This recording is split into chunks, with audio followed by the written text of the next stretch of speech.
ये राज्यसभा के माननीय सदस्य का नाम निकाल दीजिएगा। चेयरमैन सर, आपका बेहद शुक्रिया कि आपने इन 3 फौजदारी नए कवानीन पर बोलने का मुझे मौका दिया है। सर, मैं शुरुआत में इस शेर से आगाज करता हूं अपनी बात का कि हमको शाहों की अदालत से तवक्को तो नहीं, आप कहते हैं तो जंजीर हिला देते हैं। सर, ये 3 फौजदारी के कवानीन खुद मुजरिमाना है। ये जुर्म की रोकथाम से ज्यादा हुकूमतों के जराइम को कानूनी शक्ल देने के लिए बनाए जा रहे हैं। अब तरफे तमाशा यह है सर कि पिछले सेशन में मोदी हुकूमत ने जन विश्वास बिल 2023 को, जिसमें 183 प्रोविजंस और 43 कवानीन थे इम्प्रिजनमेंट के, उसको निकालकर फाइन में तब्दील कर दिया। उसमें ड्रग्स एंड कॉस्मेटिक्स एक्ट को भी तरमीम की गई और सजा के बजाय सबस्टैंडर्ड ड्रग्स के लिए आपने फाइन ला लिया।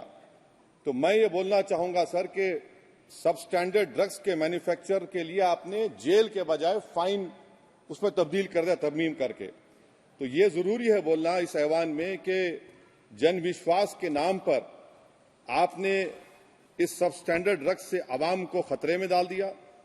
अब आप डीक्रिमिनलाइजेशन की बात करते हैं, जहां पर कंपनीज को सजा देना था वहां पर आपने नहीं किया, फाइन में तब्दील कर दिया। और जो कवानीन नॉन वायलेंट क्राइम्स हैं, सेडेशन, डेफेमेशन, उसको आपने इस नए क्रिमिनल लॉ में ला लिया। तो सर, ये बात साफ हो गई कि जन के लिए अविश्वास, धंधे के लिए विश्वास, ये इस हुकूमत का नया मंत्रा है। और लाइटर वेन में अगर मैं कहूं तो जॉन अलिया ने कहा था कि जुर्म में हम कमी करें भी तो क्यों, तुम सजा भी तो कम नहीं करते। सर, आज सच्चाई इस देश में यह है कि सूट पहनने वाला जुर्म से बच जाता है, जेल से बच जाता है। एक खाकी पहनने वाला किसी को करीब से गोली मार सकता है, हथकड़ी पहने हुए मुजरिम को, उसको कुछ नहीं, जवाबदेही नहीं है। सच्चाई हमारे मुल्क में यह है कि इस ऐवान में जिन पर टेररिज्म का चार्ज है वो इस कानून पर वोट डालेंगे कि टेररिज्म क्या है, नहीं है। सर, मुझे ये कहने की इजाजत दीजिए कि अगर आज भगत सिंह को और मोहनदास करमचंद गांधी को ये 3 कवानीन बनाए जाते तो भगत सिंह और मोहनदास करमचंद गांधी कहते कि रोलट एक्ट है, ये 3 कवानीन रोलट एक्ट है। अब हुकूमत को बताना पड़ेगा कि असल मकौले पुत्र कौन है। सर, सच्चाई यह है कि इस मुल्क के गरीब, दलित, मुसलमान, आदिवासी, इनके लिए जिंदगी से बड़ी कोई सजा नहीं है। और क्या जुर्म है पता ही नहीं इनको। सर, अगर हमको रिफॉर्म करना था, इस्लाह करना था, तो हमको उन प्रोविजंस को निकालना था जो हुकूमत और पुलिस को मनमानी करने की इजाजत देती है। हमको वो प्रोविजंस को निकालना था कि जो मंत्रियों को और पुलिस को ये मौका मिल जाता है लोगों को सालों जेल में रखने का, उन पर कोई जुर्म पर साबित नहीं होता। हमको ये करना चाहिए था कि जो प्रोसिक्यूटर होता है वो फैब्रिकेटेड एविडेंस डालकर ताकतवरों को अपनी ताकत की बुनियाद पर उनको छूट दे देता है। हमने वो काम नहीं किया। आज हमारे वतन अजीज भारत में सबसे ज्यादा अंडर ट्रायल अगर कोई है जेलों में तो मुसलमान, दलित, आदिवासी हैं। सर, इनका कन्विक्शन रेट देख लीजिए आप। एनसीआरबी का डेटा है 2017 से 21 का, 20% अंडर ट्रायल मुसलमान है, 16% कन्विक्शन है और मुसलमानों की आबादी 14.2% है। प्रिवेंटिव डिटेंशन यदि जिसको इस्तेमाल किया जाता है जुडिशियल प्रोसेस को सबवर्ट करने के लिए और फेयर ट्रायल को सबवर्ट करने के लिए, आज भारत की जेलों में 30% डेटेन्यूज मुसलमान हैं। उत्तर प्रदेश में 2017 में 33% मुसलमान डेटेन्यूज थे। आज 83.9% उत्तर प्रदेश की जेलों में मुसलमान डेटेन्यूज है। सर, एक और मिसाल दे रहा हूं, CSDS की रिपोर्ट है, थिंक टैंक है बहुत बड़ा, जो कहता है कि they have found substantial prejudice against Muslim the police force. Bihar, Maharashtra, Uttarakhand, Jharkhand, 2/3 of the surveyed police personnel believe that Muslims were more inclined to violence than members of the communities. ये empirical evidence है। इसी रिपोर्ट में कहा गया कि 35% जिन police के अहदेदारों का सर्वे किया गया उन्होंने मॉब वायलेंस को नेचुरल करार दिया, खास तौर से उन केसों में जहां पर काउ स्लॉटर होता है। CJPAP का इन्वेस्टिगेशन रिपोर्ट है सर कि कोविड-19 के दौरान जिन लोगों 25% मुसलमानों का अरेस्ट किया गया था। ये बायसनेस नहीं है तो क्या है? मध्य प्रदेश में मुसलमान 7% के करीब है और 21% मुसलमानों का नाम सर एफआईआर में डाल दिया गया था। सर, प्रोजेक्ट 39 ने, नेशनल लॉ यूनिवर्सिटी ने उन लोगों का सर्वे किया जिन पर सजाए मौत दी गई। हैरत अंगेज बात यह है कि सर 76% बैकवर्ड क्लास, दलित और रिलीजियस माइनॉरिटी से ताल्लुक था। कितने दलित और एसटीज डेथ रो पर हैं सर? महाराष्ट्र में 50%। कितने मध्य प्रदेश में है सजाए मौत के? 36% दलित और आदिवासी। कर्नाटका में 36%, बिहार में 31%, झारखंड में 30%, गुजरात में 19 लोग जो सजाए मौत के इंतजार में हैं, 15 मुसलमान हैं। केरल में 60% जो सजाए मौत के मुलजिम है रिलीजियस माइनॉरिटीज है। सर, आखिर इस देश में कब तक ये चलता रहेगा कि अनस्पोकन रिजर्वेशन उन लोगों के लिए उनके पास पूरा पॉलिटिकल पावर है और एक अनस्पोकन रिजर्वेशन है दलित, मुसलमान, आदिवासियों के, इनको जेल में रहना पड़ता है?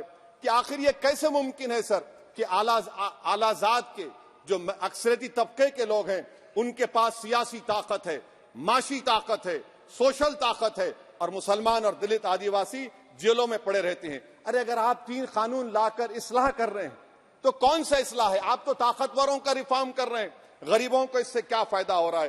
तो जैसा अंग्रेजी में कहा गया था कि the cure is dangerous than the disease.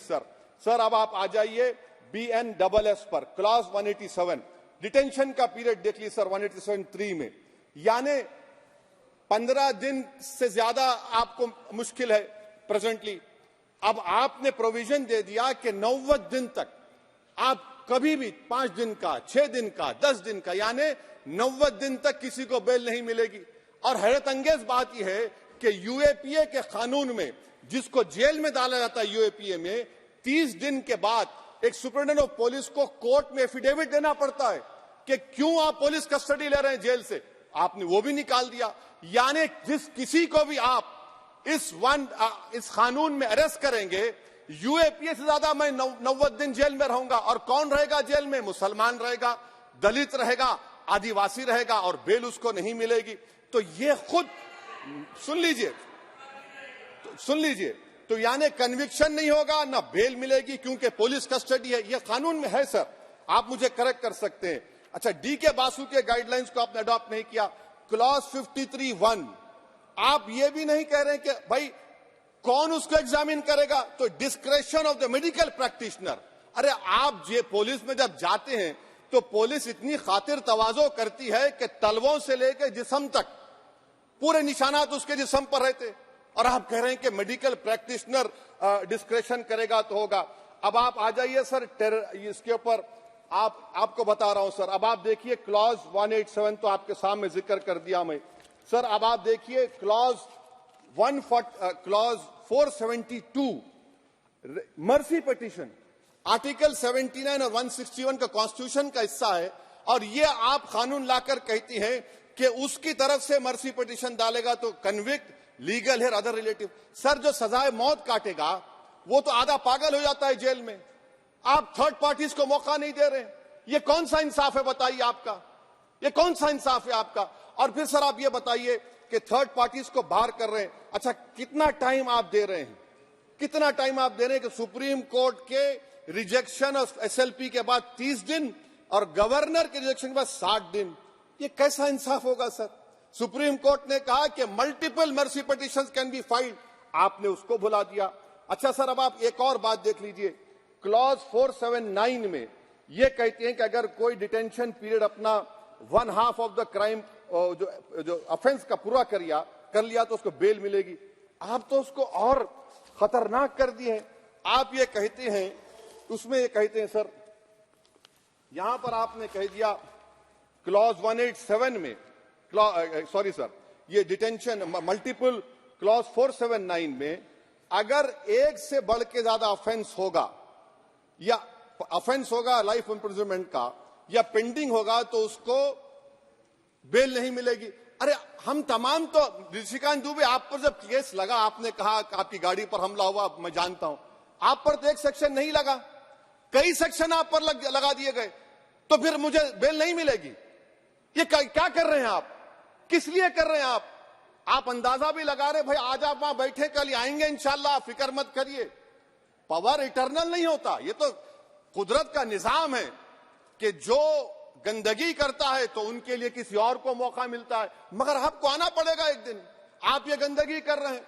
अच्छा सर ये बताइए कि हमने आप किसको कितना पर्सन्स वर पेंडिंग प्रोसीडिंग्स इन मोर देन वन ऑफेंस, और चार्जशीट में कई आते हैं। यानी जब हम पर केस बुक होता है सर तो फूल का गुलदस्ता आता है, हर सेक्शन होता है उसमें, तो मुझे बेल नहीं मिलेगी।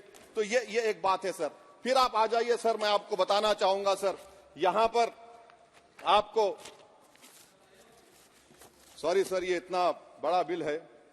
फिर आप टेररिज्म पर सर, बीएनएस का टेररिज्म सर, ये बड़ा ही डेंजरस आपने खतरनाक आपने काम किया है। इससे दहशतगर्दी का मुकाबला नहीं होगा, सिविल लिबर्टीज खतरे में पड़ जाएंगे। और सबसे बड़ी बात तो यह है सर, इसमें आपने नोटिफाई करेंगे किसी को टेररिस्ट, कोर्ट क्यों नहीं करेगा? पुलिस वाला कैसे करेगा मुझे टेररिस्ट नोटिफाई? किसी ऑर्गेनाइजेशन को टेररिस्ट घोषित कर देंगे। तो ये खुद सेपरेशन ऑफ पावर्स का वायलेशन है, जुडिशियल इंडिपेंडेंस का वायलेशन है, और इंदिरा गांधी वर्सेस राजनारायण केस का वायलेशन है। तो ये मोदी सरकार जुडिशरी के पावर्स को छीनकर खुद जज जूरी एग्जीक्यूशन बन रही है। किसी शायर ने बड़ा अच्छा कहा था सर, वही कातिल वही मुखबिर वही मुंसिफ ठहरे। सर मैंडेटरी वीडियो रिकॉर्डिंग आपने कहा कि जिस जगह पर किस प्लेस पर सर्च होता है वीडियो रिकॉर्डिंग की, मैं ये कहता हूं कि जब मेरा अरेस्ट होगा वीडियो रिकॉर्डिंग करिए, क्यों नहीं करते आप? जब मेरे घर पर पुलिस आती है वीडियो रिकॉर्डिंग करिए, जो मैं पुलिस को देता हूं उसकी वीडियो रिकॉर्डिंग करिए। विटनेस स्टेटमेंट होगा क्लॉज 183 में, उसका वीडियो रिकॉर्डिंग करिए। क्यों नहीं आप पैसे देते कि हर पुलिस वाले के जिस्म पर एक वीडियो रिकॉर्डर हो, और एक्यूज को मिलना चाहिए, आप नहीं मिलता एक्यूज को। हाँ आपको नहीं है, मैं जानता हूं। क्लॉज 250 और 262 सर इनकंसिस्टेंट है। तो क्लॉज 250 में 60 डे टाइम लिमिट है डिस्चार्ज के लिए। अगर एक्यूज को कागज नहीं मिलता है, हम सब जेल में गए, मैं कई मर्तबा जेल में गया हूं, ससुराल में इतना नहीं गया जितना जेल को जाने का मुझे मौका मिला, चाहे कांग्रेस की तेलुगु देशम की हुकूमत रही है। सर क्लॉज 262 है, क्लॉज 262 में डिस्चार्ज एप्लीकेशन है, वो फ्रेमिंग ऑफ चार्जेस के बाद डाल सकते हैं। ये it defeats the purpose.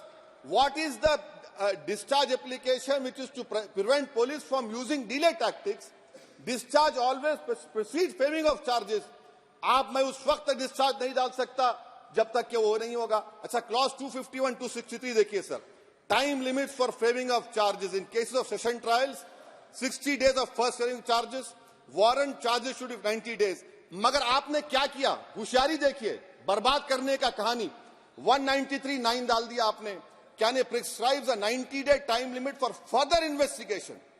For further investigation, what will happen when supplementary charge sheet are put? Will the accused be acquitted? क्या मुझे छोड़ देंगे आप? क्या कोई time light? This is a dead letter. यानी आप तो पूरे का पूरा सिविल राइट्स लिबर्टीज बोलिए सब छीन ले रहे।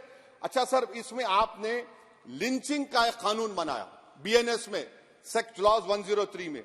अब आप इसमें देखिए सर, लिंचिंग कब हो सकता है?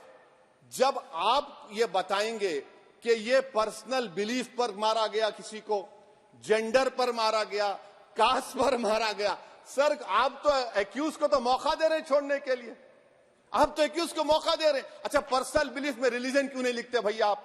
इन तीनों कानून में रिलीजन इस्तेमाल किया गया, पर्सनल बिलीफ में रिलीजन नहीं आता। अच्छा सर आप ये भी देख लीजिए कि 190 में अनलॉफुल असेंबली है, 5 और मोर एक्टिंग टुगेदर। फिर ये क्यों कर रहे हैं आप? 5 मिलकर भी मर्डर करेंगे तो एक 103 भी तो आपने कर दिया। तो इनका यानी ये तो इसका अनलॉफुल एक्टिंग टुगेदर है। अच्छा सर मैं आपको बताना चाहूंगा, आपके ये बीएनएस का 172(2) आप देखिए कि पेटी केसेस में when the occasion is passed, किसका मतलब क्या है? व्हेन द अकेजन होगा क्या सर? अब आप हम चुनाव लड़ते तो जो हमारा जो पार्टी अपोजिंग रहती है वो कहती है कि इनके 25 लोगों को 50 लोगों को गिरफ्तार कर लो, गिरफ्तार कर लेते मेरे बूथ के एजेंट्स को, और बोल रहे व्हेन, उसमें आप लिख रहे क्या है? When the occasion is passed, माने पास हो जाएगा पोलिंग के 5 बजे छोड़ देंगे। अरे आप अपना ही हाथ काट रहे हैं अपने आप। याद रखिए आज आप मुस्कुरा रहे हैं, कल यहां पर बैठेंगे कोई और कर देगा काम आपके ऊपर। अच्छा, रेप सर, रेप सिर्फ महिलाओं का होता है, मर्दों का रेप नहीं होता है क्या? आपका प्रोविजन नहीं है क्या? स्टॉकिंग नहीं होती है मर्दों की? अच्छा, जस्ट होता है सर, आप हंस रहे हैं, होता है। आपकी हंसी इस बात का इकरार है कि आप जानते हैं किसका हुआ है। तो justice JS Verma sir, justice JS Verma का जेंडर न्यूट्रल बनाइए। अच्छा, क्लॉज 69 लव जिहाद आ गया। देखिए सर, क्लॉज 6 लव जिहाद आ गया, उसमें बियॉन्ड रीजनेबल डाउट प्रूव ही नहीं कर पाएंगे आप। अब उसमें क्या बताना पड़ेगा? सप्रेसिंग आइडेंटिटी, यानी अगर कोई महिला मोनू मानेसर चोमू चंडीगढ़ से इश्क करती है, बाद में उसको मालूम होता है कि वो मानेसर का नहीं है, चंडीगढ़ का नहीं है, तो क्या क्लॉज 69 एक्शन में आएगा? आप बताइए कि अच्छा, अगर कोई ये कहेगा कि मेरा नाम कुछ नाम है, कई कुछ नाम होता है जो कॉमन नाम होता है मुसलमानों में, दीगर मज़ाहिब में, तो क्या वो सेक्शन अप्लाई होगा? ये क्या आप कर रहे हैं? अच्छा, आपने अडल्ट्री को निकाल दिया, आपने होमोसेक्सुअलिटी को निकाल दिया, तो ये कंसेंशुअल सेक्सुअल रिलेशन जो 18-20 साल के ऊपर के लोगों में करते हैं, मैं इसका खिलाफ जरूर हूं मजहबी एतबार से, मगर आप क्यों उनकी ऑटोनॉमी को रोकना चाहते हैं? अच्छा सर, सेक्शन क्लॉज 1093 बीएनएस का, आपको it does not require knowledge और intention part of person facility commission of organise crime. ये मैं 5 मिनट दीजिए सर। बीएनएस का सेडेशन पे देख लीजिए, सेडेशन को आपने दोबारा ला लिया, लफ्ज सेडेशन इस्तेमाल नहीं किया आपने।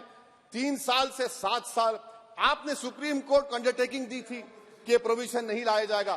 तो चेयरमैन सर, यहां पर हिंदी के एक बहुत मशहूर कवि का वो शेर मुझे याद आ रहा है, मैथिली शरण गुप्त का, कि राज्य को यदि हम बना लेंगे भोग तो बनेगा वो प्रजा का रोग, फिर कहूं मैं क्यों ना उठकर हूं आज मेरा धर्म राजद्रोह। कार्ल मार्क्स ने कहा था sir, history repeats itself first as a tragedy, second as a farce. आप क्लॉज 195(1)D देखिए, it criminalises the making of publication of false and misleading information jeopardising sovereignty integrity of India. Vague है, यानी जो कोई भी पत्रकार investigative journalism लिखेगा आप उसको इस्तेमाल कर लेंगे और जेल की सलाखों में उसको डालकर आप सड़ा देंगे। सर, मैं आपको और एक बात बताना चाहूंगा कि रैश एंड नेग्लिजेंट एक्ट जो आईपीसी में था 2 साल थे, 304, आप उसको बढ़ाकर 5 साल कर दिए 1061 में, बीएनएस 1 में। और rash and negligent driving 304 IPC में था 2 साल की सजा, आपने 10 साल कर दिया। ये क्रिमिनल जुरिस्प्रूडेंस का हिस्सा नहीं है। अच्छा, क्रिमिनल ऑर्गेनाइजेशन, उत्तर प्रदेश में यूपी गैंगस्टर एक्ट में एक चार्जशीट में गैंगस्टर एक्ट लगता। सर आप बताइए फिर यूएपीए का क्या होगा, पीएमएलए का क्या होगा, महाराष्ट्र मकोका का क्या होगा, गुजरात के कोका का क्या होगा? आप ये सब कानून रख रहे हैं और एक पुलिस वाले को आप ये तमाम कानून की इजाजत देंगे? याद रखिए, जिंदगियां बर्बाद करने का काम आप कर रहे हैं और सबसे बड़ा इसका नुकसान होगा। किसका नुकसान होगा? दलितों का, मुसलमानों का, आदिवासियों का। और वो पॉलिटिकल पार्टीज जो कल आज सत्ता में है, कल नहीं रहेंगे, वो बदले की भावना से काम करते हैं। सर मुझे पुलिस ने पीटा सर, 1999 22 दिसंबर को मेरे सर पर 20 टाके लगे, पीठ से लेकर पैर तक मारा गया। आपको मालूम सर क्या हुआ? तेलुगु देशम की सरकार थी, उन्होंने उन दोनों पुलिस वालों को जिन्होंने मुझे मारा था उनको आईपीएस कन्फर कर दिया। अरे चप्पन देखे बैठो तुम। प्लीज आप बैठ जाइए। टेररिज्म का देखिए सर, आप बैठ जाइए प्लीज। यूएपीए का सर मैं खत्म कर, टेररिज्म उनको रोकिए sir. Okay please sit down sir.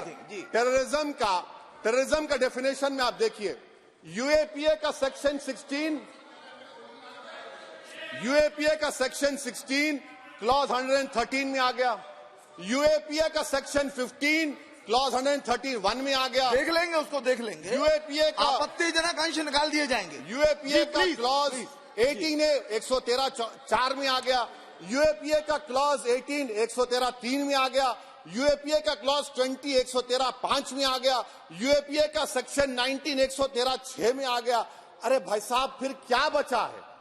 आप यूएपीए से, मकोका से, गुजरात कोका से, पीएमएलए सब ला लिए। तो स्पीकर सर, मैं अपनी बात को खत्म करने से पहले मैं उम्मीद कर रहा था कि मैंने वजीर दाखिला का एक स्टेटमेंट सुना था अमित शाह साहब का, कि जब गुजरात के होम मिनिस्टर थे तो उन पर जुल्म किया गया, उनको दबाया गया। मगर हम ये समझ रहे थे कि जिस शख्स पर नाइंसाफी हुई है जो वो क्लेम कर रहे हैं, तो कम से कम वो दूसरों से नाइंसाफी तो नहीं करेंगे। आप क्या कर रहे हैं? अरे ऐसे हजारों लोग हैं जिन पर जुल्म हो रहा है, ना उनके पास दलील है, ना उनके पास वकील है, ना उनके पास आजादी है। तो ये तीन सर मैं आखिर एक लव ये तीनों कवानीन हमारे मुल्क की जमहूरियत के लिए, इन गरीब तबकात के लिए नुकसानदेह साबित होगा। और ये सरकार को मैं चार्ज दे रहा हूं, आप चेक रिपब्लिक में निखिल गुप्ता बैठा है, लेके आओ ना उसको। कुलभूषण यादव पाकिस्तान में बैठा है, लेके आओ ना। कतर में हमारे फौजी बैठे, लेके आओ ना उनको। अरे कहां तुम्हारी देशभक्ति है? अरे निखिल गुप्ता को लाओ, इस कानून में इस्तेमाल करो, मगर वो नहीं बोलेंगे। मैं इस कानून के मुखालिफत में खड़ा हूं जो भारत की जमहूरियत के लिए खतरा बनेगा। शुक्रिया सर। श्री पुष्पेंद्र सिंह चंदेल।